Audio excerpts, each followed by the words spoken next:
Mr. Lyndon LaRouche, Democratic presidential candidate and prominent economist and statesman of the United States, has put forward a proposal to salvage the situation in Iraq and the Middle East in general, which he has called the LaRouche Doctrine, and which is being circulated inside the United States and internationally. That in the context of his proposals for the reorganization of the international financial and monetary system. So we're going to ask Mr. Lyndon LaRouche to elaborate on these proposals and explain the way these initiatives could work. Well, what I did is among other things, I made a 10-point argument in order to have it in a point form, which is more easily understood. And to divide it into 3 sections of the 10 points. The first is to emphasize that the present view of the strategic situation in the Middle East is wrong and cannot possibly lead to a successful result. And therefore, we have to redefine the question on all sides. Various proposals from all sides will not work in previously established. For one reason, the situation has gone much too far. We're now in advanced asymmetric warfare. And the United States could not stay in, and the United States could not simply get out without leaving chaos behind. And therefore, some completely different approach has to be taken to the situation. The first thing is to recognize that we have to create a zone of security which is accepted among the countries of the region and deal with the problem of reconstructing Iraq in the context of an agreement within the region. Now, the zone I defined is as follows. You have, to the north, you have Turkey. You have, next to it, you have Syria and you have Iran. You have also at the corner of the intersection of Turkey and Iraq and Iran. You also have Armenia and you have Azerbaijan, where there are also problems. If someone is to destabilize Transcaucasia, including the problems between Azerbaijan and Armenia and Iran, then you could not possibly maintain a secure Middle East security policy. So therefore, there has to be a sense of a primary policy, which on the north is Turkey, which is a strong nation state, with a very definite perception of what the Middle East problems are for it. You have Iran. Whether you agree with Iran or not, it's a major factor in the region and has to be consulted and brought in on the agreement. Otherwise, there is no secure agreement. You have Iraq itself, but Iraq doesn't have a power now. So Syria has a sense of being a Middle East power. That is, has a sense of power as an integrity of a nation and its own policy. You have Egypt, which is the keystone nation from the other side. You have various other groups, nations that can be brought in, including Lebanon, Saudi Arabia, and so forth, but they cannot actually function unless there's a framework in which they can efficiently function within the region. So that's number one. So we have to say, take the British term, Middle East, and scrap it. There is no Middle East, there's Southwest Asia. And people who want peace will stop at the term Middle East and say Southwest Asia instead.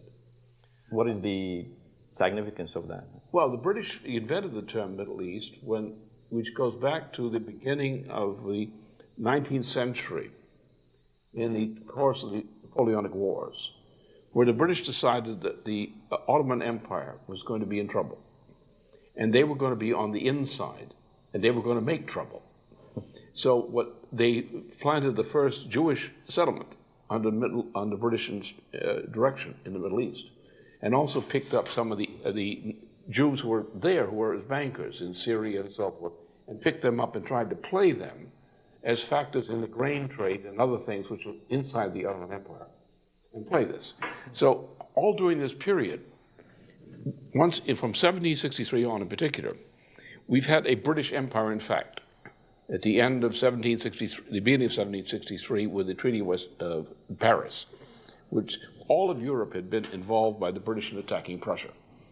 And during this period, the British had exploited this war, the so-called 7 Years' War, in order to gobble up India and to gobble up North America from France. At that point, the Treaty of Paris established the British East India Company, a company, as an empire. And later this became formally the British Empire. But all during this period, from 1763, Europe has been dominated by a group based in London, which in fact is a British Empire. It still exists today, except today the difference is the United States is picked as an English-speaking country to become a kind of big brother on doing errands for the British masters in London, that sort of thing. So what we have to do is get a sense of Asia as a whole and the region as a whole as the area, not some proprietary conception of British intelligence. Because all the classical things that we get on Middle East policy come from the question of the British Empire and various Russia, Austro-Hungary at one point, and Turkey, all dealing with this region. So the region has a certain internal characteristics. It's the one area of Asia which is in trouble. It's the one area that has to be fixed. Right? So these people in this area really do have a certain common or interlocking interest. And therefore, unless you are able to bring together these nations around the idea of their interlocking interests, in common security interests and economic development, you don't have a party in the Middle East which is going to be capable of administering the question. Now, when dealing with the Arab in particular at the same time, from my experience over more than a quarter century, don't tell an Arab what to do. Right. Give him an option to make a decision. Right. So the first purpose was define the question in that way. Instead of trying to impose an outside dictate on the region, let the region agree on its own common interests. The same thing was to get a sense, an emergency sense of an agreement on a Southwest Asia security pact among the nations of the Middle East, with the idea the United States would commit itself by a doctrine of the United States to support and participate in supporting that strategic interest. In other words, Southeast Asia was the no man's land of Asia. There was no coherent definition of a strategic interest. You had NASA tried to do something to that effect with the United Arab Republic, which blew apart because the Syrians were a little jealous of this kind of thing from Egypt. But there has not been a clear, coherent, sharp definition of a Southwest Asia interest. Right. If you can elaborate on it, because when people hear American interest in the Middle East, the first thing they think about is the oil. No, it's not the oil. What do you mean by American interest, national strategic Well, we interest? have an interest in going past the thing that caused 2 world wars, which is still running loose.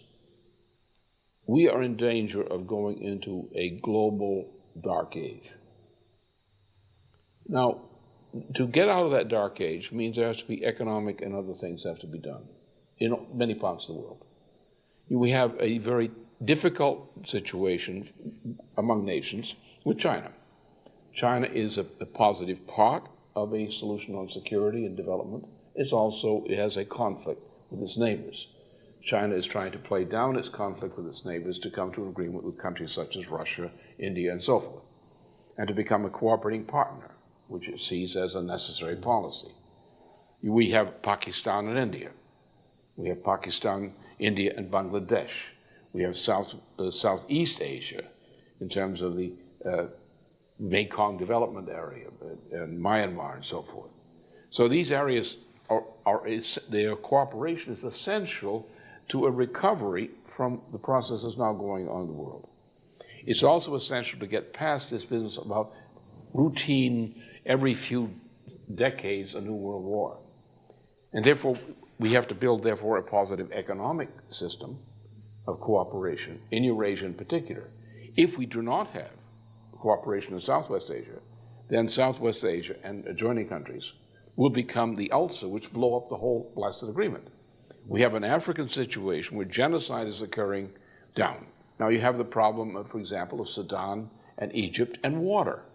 The United States is playing a dirty game in the water supplies of Sudan, Egypt, and so forth, and trying to take over, in view of an operation run from the Britain and the United States and Israel, of the water sources of the Nile. Now, if you start to drain the water sources of the Nile and control them, again, you're going to sink Sudan and Egypt. Therefore, that means trouble. Therefore, we have a security interest, which does not mean simply protection, it means we have to have agreements which are overriding, that people in that area accept, that any attempt to break those agreements will be jointly resisted by all the nations in the area, by a common agreement in common interest. You don't have to agree on everything, but you have to define certain things you will agree upon because you recognize you must defend these things in your common interest. So that's what I was aimed at. Okay. There must be, and also the development of Southwest Asia, which has to be looked at as the crossroads between the Mediterranean and the Indian Ocean. What is needed is an economic development which does not look at the desert as an impossible thing, but has to look at large-scale water management development. We have to look in the long term at petroleum and natural gas resources, not as fuels, but as petrochemical feedstocks for development of industries in the area, and to use the crossroads area as an area of development. If we build transportation routes not only through the canals, but land routes, we're going to put along the land routes new cities, new centers, which will be centers of production, which means we're going to transform a long-term development of what has been the desert area, a gradual development, which will play a key part in the relationship between Europe and Asia, not merely through the canal, but is actually a part of the connection of the process of production.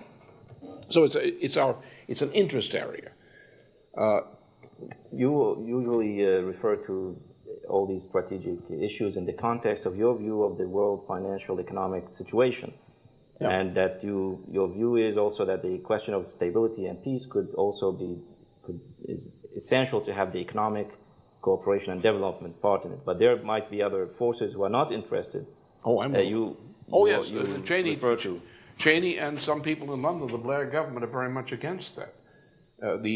Traditionally, the Fabian Society.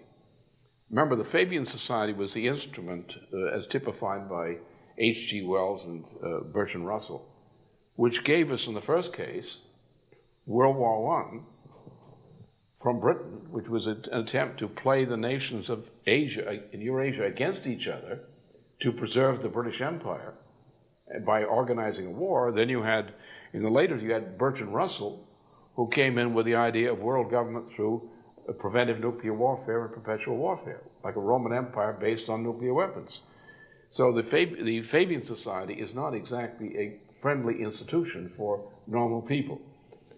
They and their friends in the United States, typified merely by Cheney, are determined to have a world war now. Warfare with using nuclear weapons, especially the so-called mini-nukes, which are actually low radioactive yield, high powerful weapons. It may have been used at the airport, for all I know, in Baghdad. Something melted those tanks. And if there wasn't a big firestorm, and it was difficult to create a firestorm there is one thing that'll do it, and that is the right kind of nuclear weapon. But suddenly something happened at the airport, which has never been cleared up in my view. Someday we'll find out. But the point is, they do have a nuclear intention of hitting the nuclear reactor in Iran. They do have the intention of nuclear weapons dropped on North Korea. Cheney has that intention. This is the intention shared with people in the Blair government. The Blair government is a Fabian Society, bunch of Fabian Society fanatics. They're one of my favorite enemies in the world. I mean, the people I'd like to have as enemies, in a sense. And therefore, we do have a danger. Therefore, we've come to the time we can no longer have these kinds of wars. Therefore, we have to think of new ways of alternative to war. We cannot eliminate the responsibility for strategic defense by countries, but we can avoid going to wars of the type we've gone to, and that some are trying to put us in now. So it's a matter of defending civilization. And this is one corner of civilization. If we can secure this area and neutralize the danger of war from inside this area, we are doing part of our job in respect to the world as a whole. And if we don't do this, then the very fact that we don't do this may seem that this part of Eurasia may be a cockpit for triggering a more general war, as we've seen recently. We have to do it. Right. But what is the motivation of these forces who would oppose such a solution for the region, but also it includes a solution for the political situation inside the United States, because there are obviously forces you have been fighting against who are behind the war in Iraq, who are supporting Sharon's policies, and they are intending to spread that kind of warfare. Well, what is their motivation? Well, this is the Crusades all over again. And if you look at the Crusades as they actually were, who fought them, the people who launched the Crusades were not Christians, first of all. They were Crusaders. And the Crusaders were Normans, largely Norman chivalry, who, with the control by Venice oligarchical families, and by certain other forces in Europe, for a long period of time, from about the 10th century AD until the close near the end of the 14th century, dominated Europe. And the Crusades were actually an extension of the Roman Empire. These people had the idea of being the new form of Roman Empire, and they conducted the Crusades for that reason. For example, the Fourth Crusade, what did they do? They took Byzantium, what was left of it. They occupied it and looted it. If you go to Venice today, you will find what was in Byzantium is there in form of pillars and so forth, stolen by the Venetians from their wars in the 13th century. So this was the kind of force. The point is this, is you have in the Roman Empire, typically, and its legacy in Europe, and in the practice of slavery, you have the conception that some people who are animals, but beastly animals, have other people who are lackeys, also animals. And they prey upon two other kinds of human cattle. Wild cattle, they hunt down and kill. Other cattle, they herd, exploit, and when they get tired of them, they cull the herd. It's sort of like camels or in some parts of the Arab world, where the camel runs his race, he has performed his function, and now his fine qualities will be appreciated in a dinner.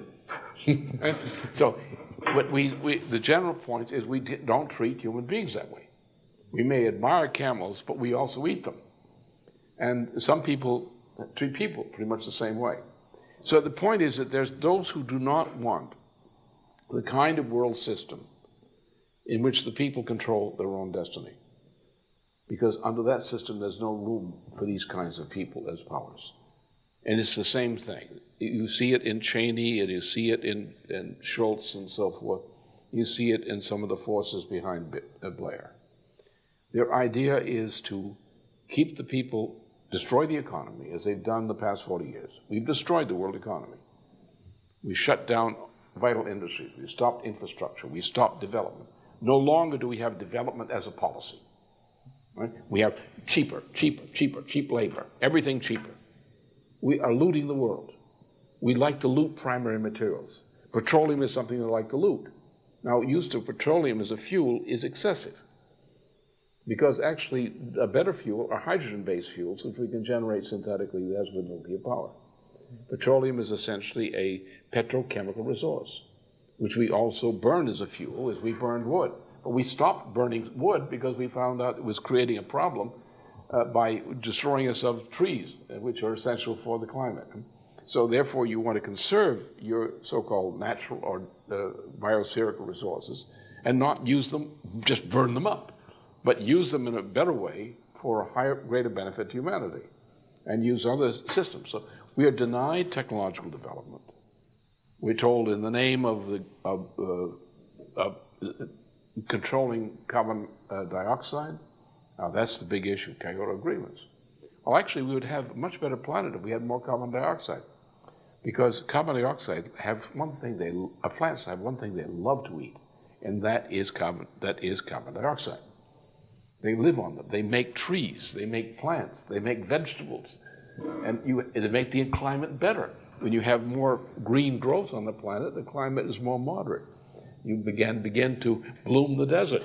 So actually, those who are they're just trying to stop technological progress. So it's this conception of man, this degraded conception of man, which has been around for a long time, that some people decide they have a system under which they will rule, and they will not allow the ordinary people to develop or acquire the powers with which to to take a hand in their own destiny. We kill people. Like we have medical policies, health policies. We kill people. We say they're not worth keeping them alive. Kill them. Let them die. So it's that kind of attitude that the problem is. And unfortunately, most people are underlings, and those of us who are not underlings by disposition have to defend the people against their own underling qualities by giving them courage, giving them a sense of a higher sense of what they are, so that they will be more creative, more confident, right, and not easily drawn into this kind of nonsense. Right. Now, if you address the people watching this, whether in the Middle East itself or inside the United States, because there is a U.S. population also that has to be mobilized, what you want to tell them in, for example, support for your initiative as a person? We don't have that much of a problem. The problem we have is of a different type. It's not lack of knowledge. I'm one of the best known figures in the United States. I'm much better known and have a broader base of support in the United States than actually Kerry had up until recently. Kerry normally has more support because he went into this thing with Dean and company of getting contributors to the email contributors, which we really don't use. We have an access to it. We don't do it because I don't like it. But we have a broader base of support from my candidacy than virtually any other individual in the United States in terms of that kind of support. The number of people who financially support what we do. My candidacy. So therefore, I don't have a problem. I have a problem with the people think that the enemy is not going to let me win. That's what the problem is. And who's my enemy? My enemy is the oligarchy. It's usually the British oligarchy, which took over the United States and took over our financial system. It's what's the same thing as the worst kind behind Tony Blair. And Tony Blair is a part of it. So that's the problem. But when you come to a crisis, as we did several times, as with Roosevelt, you come to a crisis, the American people will break out of their underlingness. They will respond to leadership, and they will act. But they will only act if you give them the kind of leadership to which they will respond. And what they will respond to is someone who they convince is on their side, who's not out to loot them, but is on their side, and who has practical measures in view. For example, employment. We're going to create a lot of jobs? Okay, that's good. That sort of thing. So we're in one of those periods of crisis where we're either going to hell or we're going to go the other way. As with Roosevelt in 1933, we're going to have to make a decision. We're at a turning point. And since we're the only nation on the planet with a combination of significant power, we have a responsibility to the world to have the courage to take the first step in getting the whole world out of this financial crisis we're in now. And it's anyone who does understand the United States, who understands the world, who looks at the problem, as I looked at this problem, you have a sense, you have a personal responsibility, given your limitations, of what can you do to bring about an initiative which will change something that urgently needs to be changed. And it's not sitting back and trying to write a book for a proposal for future generations. You have to act now to save people now. Don't kill people and then hope that you glory in the fact that they should have acted that way. They should have acted as you posed. Yeah. And there's actually a recognition, especially among people from older generations, for example, in the Middle East, people, even religious personalities who are aware of your role, and they actually recognize the fact that the United States, when they were students in the 40s and 50s, it represented something totally different from what you see today. Yeah. But they refer to that America. They say, you are, Lyndon LaRouche is the representative of that America. You yourself talk about a mission for the United States. What is this mission? Missions, well, we've come to the point where the purpose for which we were created is now on our plate. We were created by Europeans who despaired of being able to create a true republic in Europe at that time, under those conditions of the 18th century, in which the British had just become an empire. And you had the British, and then you had all these reactionary types like the Habsburgs and so forth winning loose. So it was impossible for them. The idea was by creating a republic in North America, or sponsoring it, that they would create the conditions under which you could spread it into Europe. Well, it never happened because of the French Revolution, which the British organized. So Europe never had a true republic. The closest we came to it in Europe was with de Gaulle in the high point of his period. We never had a true republic in Europe. And the institutions of Europe are based on Anglo-Dutch liberal standards. This standard gives you a government which is, first of all, it's impotent in a crisis. It may look fine from time to time, but it cannot respond effectively in a time of crisis, not on its own. It can follow other people, but it cannot take the initiative. And so that's the nature of the situation. We don't have, the governments, and also there are two wars, world wars in Europe. Europe has been destroyed by two world wars. Demoralizing effect. This has cumulative effects which go from generation to generation. It does not have the courage to do that anymore. So we have a responsibility in the United States of performing the mission which we were assigned to us by Europe, of being the key example that was supposed to unleash a wave of transformations in governments in Europe. And the next government on the list was supposed to be France. At that point, France was destroyed and turned into a monster by the Jacobin terror and by Napoleon. We never recovered in Europe from that. It still goes around to this day. You still have, human beings are human beings, and therefore good human beings will always develop things which are progressive, beneficial to humanity. So you have institutions in Europe and developments which are highly beneficial, but they were never allowed to stay in charge. Always the bankers came in. The Anglo-Dutch liberal bankers and similar influence came in and always managed by wars, by orchestrating wars and so forth, to control the situation, that every time some great durable thing was being proposed in Europe, it got smashed by some kind of interference. And that's the situation today. So we, as the United States, we have a moral responsibility to free the world from the legacy of Anglo-Dutch liberal tyranny and give the world a sense that we can run the affairs of nations without any of this dictatorship. So it's not a natural state of affairs in history that great powers usually become like an empire. That was not the intention of the founders of the U.S. Republic. No, actually this intention in terms goes back to the Mesopotamia and things like that. The Persian Empire, for example, is one expression of it. Or the Babylonian Empire before then, which rotted out, was replaced by the Persians.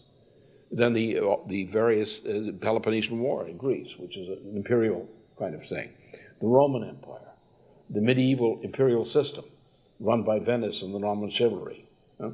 Then the attempts to find empires again by the Venetians afterward against the Renaissance. Then you had the British Empire emergency in the attempt to try to create a new empire to prevent this kind of reform from occurring. So what we have is we have a legacy of empire which is based on this idea that some small group has to dominate the world. And basically in Europe today it's the Roman Empire, the legacy of the Roman Empire. And we have to get rid of that legacy. And on the Western side, like people in the Middle East, for example, in the Arab and Muslim nations, they see themselves all the time as victims, that they are weakened nations at the moment. And the only reaction is frustration and desperation.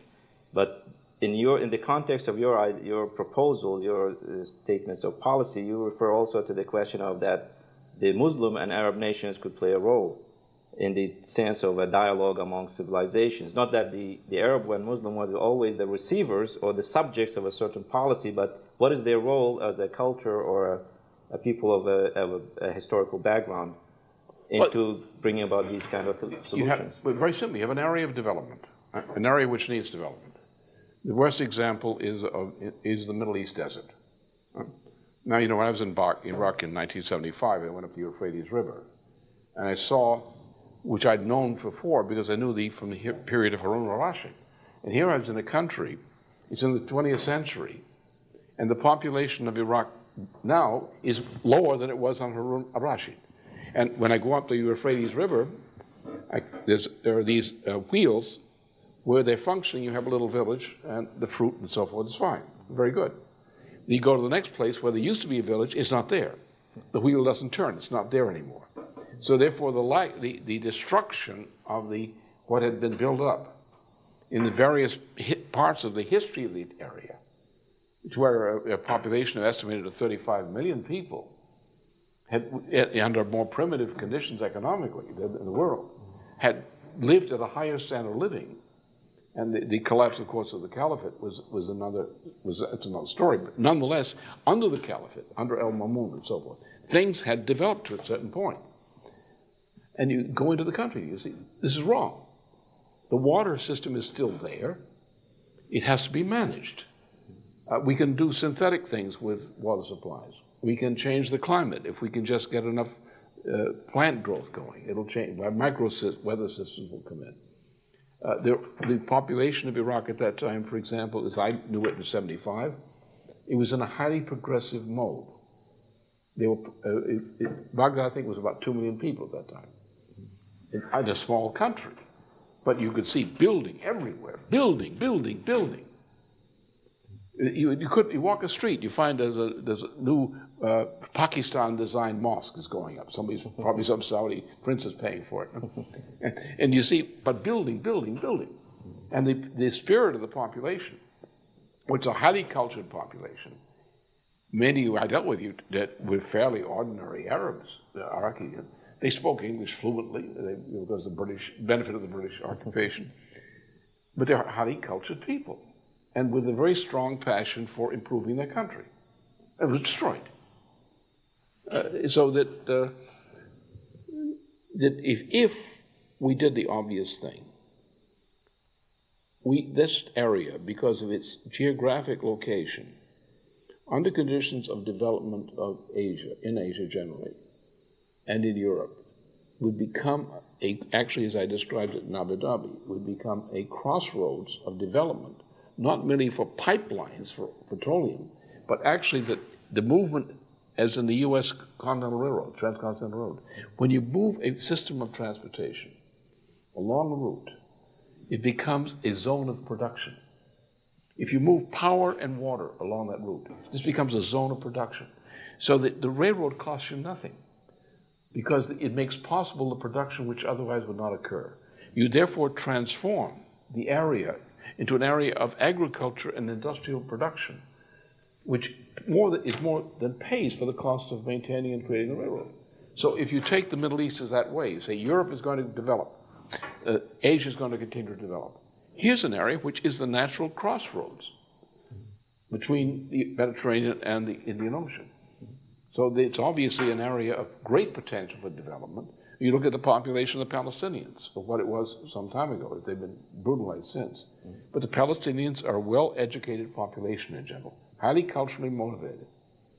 Given an opportunity, they would become a very positive factor in that. You have an Egyptian population, part of which has the same qualities. If you put some of these, what I saw in Abu Dhabi, in the development there, within 20 years, just what occurred in 20 years, a place with 2 buildings on a sparse desert next to just the edge of the water, the Gulf. And here you have a bustling city of people from all over the Arab world. Some are citizens, some are not, but they have permanent visas there. They work there. You look at the conditions of life of these people, the habits, and you have a city, which is a beautiful city, developed out of the desert, with plans to develop the whole country. The whole area has a natural potentiality for development. Right. It's quite seldom that in the context of political discussions and conversations and interviews that the economic issues come up in the discussion. And this is one of the major problems in, for example, looking at politics in the Middle East, the way people look at it that way, because what we had is a similar situation in the Palestinian-Israeli agreements, peace agreements. Everybody wanted to talk about the political solutions. Yeah. And nobody was willing to discuss the economic solution, as if these are 2 separate things. People say, let's get the political agreement, these long-standing historical problems first, and then we will think about the economy. That's absolutely the wrong way to do it. Well, now, there were people who did want to do it, but the point was that the World Bank intervened on the Oslo Accords and it ruled out the allowance of development and say you can have micro-development. Where an area that needs water to develop, as in Jordan, you look at me, you went to Jordan, you have sand and a couple of enclaves. But sand. You fly from Sudan to And you go in there and it's sand, sand, sand. So therefore, obviously, development and water development and power development are the keys, major keystones to development of the area. If you want peace, if you don't have enough water for both the Israelis and the Palestinians, how are you going to have peace? If you take all the water away from the Palestinians, how are you going to have peace? Ladies and gentlemen, we thank Mr. Lyndon LaRouche for this enlightening approach and his patience and time. Thank you. Thank you very much. Okay.